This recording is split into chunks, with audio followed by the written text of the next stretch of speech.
Welcome to The Explainer. So today we're tackling a topic that literally millions of people are obsessed with online, but it hides some absolutely terrifying real-world consequences. We are talking about urban exploration. You know the photos, right? Those gorgeous, decaying, completely forgotten places. But, well, what happens when those empty spaces aren't actually empty?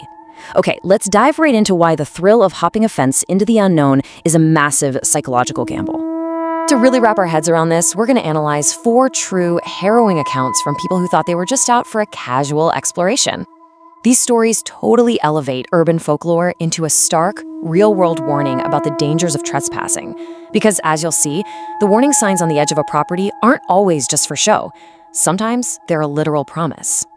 Here is our survival guide for today, mapping out what is basically an escalating taxonomy of terror. 1. The lure of the forbidden. 2. The unexplained and paranormal. 3. Uncovering criminal enterprises. 4. Facing lethal force. And finally, 5. Squatters and dark rituals. Starting with Section 1, the lure of the forbidden. Let's get into the mindset of the explorer and the meticulous process behind finding these forgotten places. You see, the typical urban explorer's methodology usually begins with this totally false sense of security. An explorer starts out completely safe behind a computer screen, just zooming in on Google Earth to find these unsuspecting, abandoned-looking structures out in rural areas. Then comes the transition into the physical world. It usually involves a long, pretty dangerous hike through isolated wilderness, often miles from roads or cell service, before they finally discover the dilapidated structure. The isolation is the entire appeal of the hobby, for sure, but it is also their absolute greatest vulnerability. Moving to Section 2. The unexplained and paranormal. Because that isolation, it often breeds the unexplained. We see this perfectly in our first account, where an explorer stumbled upon an abandoned church with an old well just sitting in the middle of the woods. Notice how the sensory details here immediately shift the tone from just curious to incredibly ominous. Right outside this church, the explorer finds a pitch-black well. And from the darkness of that well, a rhythmic sound echoed. It was a distinct click, happening exactly every 2 seconds, almost like a stick tapping against stone. So, brushing it off, he heads inside the decaying church and finds a basement stairway. He counted exactly 7 steps down before, crack. The wood completely shattered beneath him, dropping him straight into the dirt and junk below. After grabbing his flashlight in that dirt basement, he heard a voice. And it was high-pitched, speaking absolute gibberish from deeper inside the dark. He pointed his flashlight and saw this tunnel carved right into the dirt walls. It wasn't smooth either. It was clearly hand-dug with a shovel. As his flashlight flickered, the gibberish voice grew louder and louder until it uttered a single, chilling, recognizable word. Hello. And then that exact same rhythmic clicking from the well outside started echoing inside the tunnel. He didn't wait around. He scrambled up those broken stairs and ran to his car in absolute dead silence. All right, Section 3, uncovering criminal enterprises. Because if supernatural mysteries don't deter you, maybe stumbling upon a hidden, high-stakes criminal ring will. Let's look at our second account. 3 friends decided to sneak onto a vast, seemingly normal horse farm deep in the woods. At first, it was just horses and trees. But as they pushed deeper onto the property, they uncovered a massive stash of stolen luxury vehicles. We are literally talking chopped up Ferraris, Porsches, Corvettes, and Bentleys, all hidden behind this rundown house. They had unknowingly plunged straight into an active, illicit operation. It was a massive car theft ring operating right under the radar. And the deeper they went, the more dangerous it got.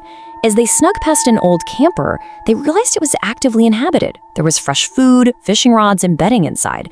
Then, checking a rundown shed, they caught this foul, absolutely horrific smell.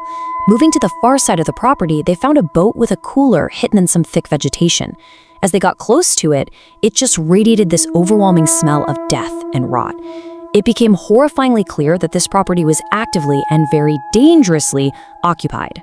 But the terror really peaked when they heard strange noises in the head-high vegetation. One of the friends stood on a rock just to see over the brush. Sitting at a table with a black cat was a man. But as the explorer looked closer, the man had absolutely no facial features. No hair, no eyes, no mouth, no nose. Just a pure, white, featureless face staring right back at them. And he was accompanied by a woman who immediately started running to cut off their escape route.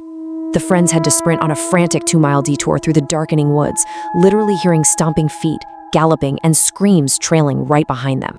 Which brings us to Section 4, facing lethal force. Because sometimes the most lethal threat isn't a featureless monster hiding in the brush. Sometimes it's fiercely territorial property owners armed with deadly force. In our third account, a group of teenagers went cliff jumping at a sketchy quarry down in McKinney, Texas. The place was heavily marked with warning signs about blasting zones and shooting trespassers.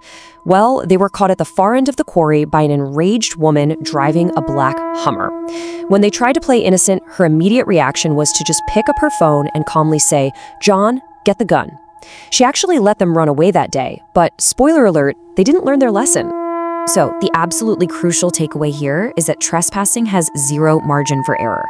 Months later, a larger group of those friends decided to push their luck and go back to that exact same quarry. While they were setting up at a cliff, a silver van quietly pulled up to the end of the dirt road, kind of hidden by the trees, and suddenly, gunfire erupted. These weren't warning shots fired up into the air either. These were targeted shots. As the group scrambled up the rock paths and bolted for the fence, the man unleashed nearly 10 gunshots, chasing them off the property in a totally frantic fight for their lives.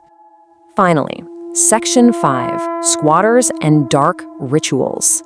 We have reached the apex of our escalating dangers. These are properties that appear totally frozen in time, but actually harbor deeply disturbing ongoing activities.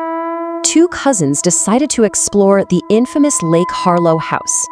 It's this massive, decaying 3-story mansion that was abandoned decades ago. Inside, it was like stepping into an eerie 1997 time capsule. Calendars were stuck on May 1997. There were dried coffee rings on the counter, sun-faded family photos still hanging on the walls. But upstairs, this innocent time capsule sharply contrasted with some truly sinister signs. Every single dresser drawer was completely empty. The master bedroom windows were heavily boarded up from the inside. And most terrifyingly, there was a closet sealed with a rusted padlock, and the wooden floor right in front of it was deeply scratched.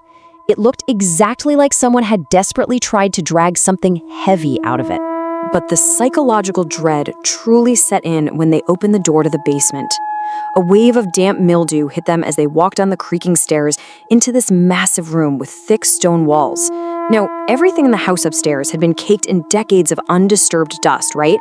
But right in the center of the dark basement, illuminated only by their flashlights, sat 5 mismatched old chairs. They were arranged in a perfect, precise circle, and the seats completely dust-free. They had been recently used. Suddenly, their whole illusion of being alone was completely shattered. Clear as day, a heavy door closed upstairs. Footsteps started crossing the floor right above their heads. The cousins immediately killed their flashlights and stood paralyzed in the pitch black. The heavy footsteps walked over to the top of the basement stairs and just stopped. Then the basement door handle began to rattle violently. Trapped, the cousins had to frantically squeeze through a tiny, half-rotted glass window at ground level, scraping themselves up and dropping into the dirt outside. They sprinted for the tree line, not even daring to stop. But right before the woods swallowed them up, one of the cousins looked back over his shoulder.